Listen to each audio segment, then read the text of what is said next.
नमस्कार। आप सबने आज के समय में अपने समाज में देखा होगा किस तरीके से लोग जरूरत से ज़्यादा स्ट्रेस में रहते हैं, और उसका सबसे महत्वपूर्ण कारण जो है वो ये है कि कोई भी किसी का कोई अच्छाई नहीं देख रहा है। चाहे पति हो या पत्नी हो, भाई हो या बहन हो, सहकर्मी हो या बॉस हो, रिश्तेदार हो या आप खुद स्वयं क्यों न हो, सब कोई दूसरे की गलतियां देख रहा है। पति ये देख रहा है पत्नी क्या नहीं कर रही है, पत्नी ये देख रही है पति क्या नहीं कर रहा है, लेकिन दोनों ये नहीं देख रहे हैं कि दोनों मिलकर क्या कर रहे हैं। वैसे ही घर परिवार में छोटा भाई ये नहीं देख रहा है कि बड़े ने क्या त्याग किया, और बड़ा ये नहीं देख रहा है कि उसके लिए छोटा कैसे सहयोग कर रहा है। आप अपने कार्यस्थल पे देखेंगे तो बॉस ये नहीं समझना चाहता कि सहकर्मी कैसा इफर्ट ले रहा है, और सहकर्मी ये नहीं देख रहा है कि उसकी कितनी गलतियों के बावजूद बॉस उसको सपोर्ट करने में लगा है। तो ये सबसे बुरा समय है इस समाज का, हमारे समाज का, जो बिना मेहनत बिना तकलीफ का काम किए ही आपको थकान महसूस करा देता है, स्ट्रेस में ला देता है, जिससे आप हमेशा मानसिक रूप से तनाव में रहते हैं। ऐसे में क्या करना है, तो कहीं कुछ अलग करने की जरूरत है नहीं। हमारे समाज में आप सब जानते हैं कि हमारे समाज में सनातन धर्म में मर्यादा पुरुषोत्तम प्रभु श्री राम की बहुत सारी गाथाएं हैं। उसमें से जो सीखने वाली चीज है ऐसे समय में जब आप तनाव में हैं, जब आप ऐसे समय से गुजर रहे हैं, वो ये कि मर्यादा पुरुषोत्तम भगवान श्री राम अपना जीवन इतने कष्टों के बावजूद भी कैसे कैसे शीतलता के साथ और सामान्य मनुष्य की तरह परेशान हुए बिना कठिन से कठिन समय में भी निर्मलता के साथ सबसे व्यवहार रखकर और कुशल निर्णय लेकर कैसे आगे बढ़ते रहे। उसमें आप देखेंगे भगवान प्रभु श्री राम का राह आसान नहीं था। अगले दिन सुबह राज तिलक होना है और पिता का आदेश आता है, हे राम वनवास जाओ। पिता का आदेश सुनते ही प्रभु श्री राम बिना संकोच के, बिना किसी सवाल के चुपचाप अगले दिन सुबह वनवास के लिए निकल जाते हैं। आप सबको पता है, भगवान को भी पता था कि अधिकार उनका बनता है, लेकिन पिता ने आदेश दिया तो पिता का आदेश सर आंखों पे।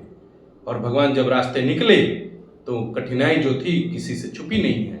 साथ में जब माता सीता का हरण हो गया, पता करना था साथ देने वाले कौन, कोई स्किल नहीं था। बानर, भालू, रीछ, ये सब लोगों को साथ लेकर भगवान आगे चलने लगे। उसमें सबसे सही निर्णय जो था, उनकी मर्यादा जो थी वो ये थी कि कभी किसी के स्किल के लिए उसको अपमानित महसूस नहीं कराए। हर किसी का मजबूत स्थिति क्या है जानकर उसका सही समय पे सही से इस्तेमाल करते रहे और उसको मौका देते रहे।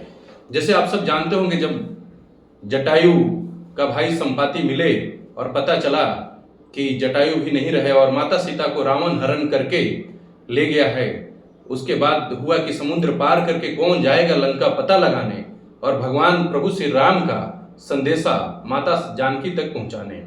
उस समय सबसे पहले हाथ खड़ा करने वाले जो थे वो बाली पुत्र अंगद थे। बट अंगद ने क्या कहा? अंगद ने कहा कि मैं चला तो जाऊंगा, इसमें कोई संदेह नहीं, लेकिन लौट कर आऊंगा इसमें मुझे संदेह है। अब अंगद के बाद दूसरे जो थे वो कौन पुत्र? श्री हनुमान जी थे, जो एक छलांग में ही समुद्र लांग कर लंका पहुंच सकते थे। हनुमान जी खुद से अपना नॉमिनेशन नहीं दिए। आप आजकल के समाज में देख रहे होंगे कि खुद से सब चाहते हैं, अरे मैं कर दूंगा, मैं कर दूंगा।